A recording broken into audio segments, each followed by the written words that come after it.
What's going on, guys? It's Becca Switzer with Roof Sales Mastery and author of Diamonds in the Sky. And today we're going to talk about productivity. And I see a lot of resistance right now in people to being productive and doing things that are worthwhile. A lot of resistance just based around, like, first of all, the shock of their normal life just being thrown off kilter with like the lockdown stuff and the quarantines, or their businesses closed or they're laid off or whatever. And there's almost like this, like, well, I guess I'm just gonna get high about it. Guess a day nobody knows, but it's my third mimosa at 11 a.m., in my sweatpants. I'm wearing the same outfit that I've worn for the last 5 days. And some of that is normal. Some of it is funny. Some of it's okay. But I think that what's really being masked here is people are not fulfilling or doing the things that actually make them feel good.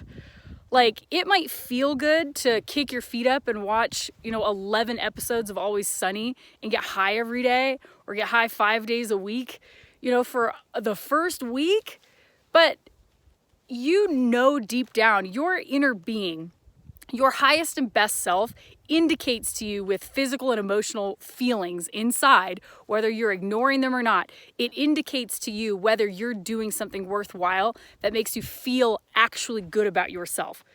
The thing is, it's not about shaming yourself or shaming others for not being productive.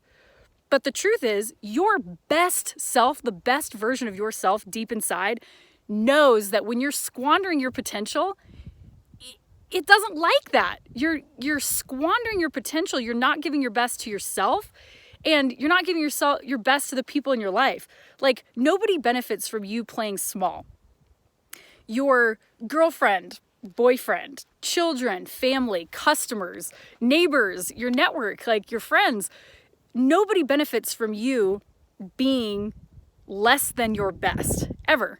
Like, think about all the wonderful things that we have, like the most inspiring, magnificent masterpieces, works of art, athletic performances, literature, music, like inventions, all of those things, books, poetry, all of those things are a product of individuals, people like William Shakespeare, Oprah Winfrey, Ralph Waldo Emerson, Conor McGregor, right? Those are all people who are like, no matter what, I'm going to give my frickin' best every single day because I believe in myself so much that I would never sell myself short. And they just went after it every single day.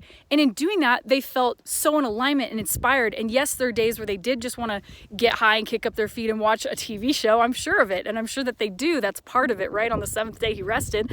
But we wouldn't have the cars we drive, the internet that we use, the products we use, the clothes we wear, the songs that make us feel so great, the movies, the theater, the composers. We wouldn't have any of that stuff if people just checked out.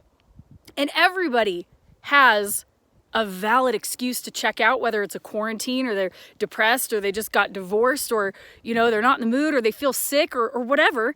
But you're always going to have circumstances. Do you guys not see that? There are always going to be circumstances. Some will be more extreme than others, like a worldwide pandemic, right? But you don't have control over those. And if you rely on outside circumstances to be the reason you choose to do something or not do something, you might as well give up now. Check out! Why are you even here? That's scary, to just be a complete victim to your circumstances. Like, what a terrible way to live. Everybody has circumstances. William Shakespeare had circumstances. He wrote King Lear, one of his masterpieces, during the Black Plague when he was in quarantine. He used that time, right? Like, athletes, geez, Michael Jordan had like influenza and was one of the sickest he's ever been and won whatever championship game that was. No excuses. Rule 76, no excuses, play like a champion. Don't let these types of experiences make you sell yourself short, allow you to sell yourself short, because you know that you feel like shit when you're not doing your best. It's not other people making you feel like shit. It's not the person you see next to you that's kicking ass that's making you feel like shit. It's your inner being is going, hey, let's do something that makes me feel useful. Let's make something, create something.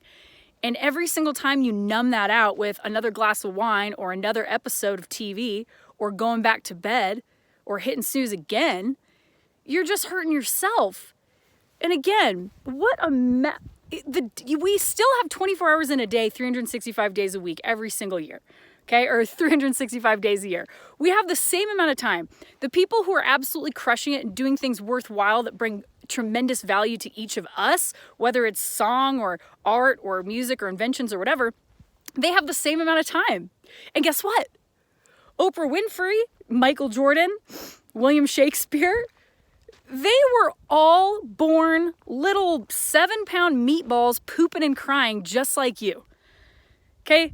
Oprah Winfrey was born to a housemaid who was a teenager. You know, I think William Shakespeare's dad was a glove maker. Like, these are not special people. They're just people, but they're people who believe so fervently in their power, so tremendously in what they're capable of, that they just every single day chose to get over the hump of complacency and apathy and chose to attack the day every single day. And you are that special. Whether you believe it right now or not, you are. You're made of the exact same life force that everything else in this universe is made out of. And what a shame to squander that potential by simply checking out. So instead of feeling like, oh, I have to be productive in order to be admired or to be loved or to be worthy, that's not what it is. But you know deep down that you do have to do those things to be worthy of your own admiration, respect, and love. And it's not about not having unconditional self-love, but when you do unconditionally truly love yourself, you do your best because you know that that is what you deserve. So please, I want you to check in with yourself right now. Where can you expand upon your potential? Like, just start with something. It doesn't mean you need to write Romeo and Juliet, right? But start something, just a little bit every single day. And then notice when you do those things, how good you feel and that creative juice gets flowing. Do something to spark your creativity. Learn a new skill, read something, write something, make something, work on your business, create content, share value with other people. Like, you'll just see, wow, that felt good. And it kicks this momentum.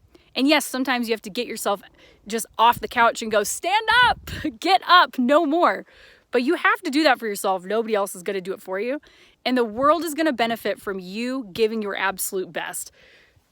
That's the truth. So please do that for yourself. Give the gift of your absolute best to yourself and every single person in your world today, because the days pass anyway.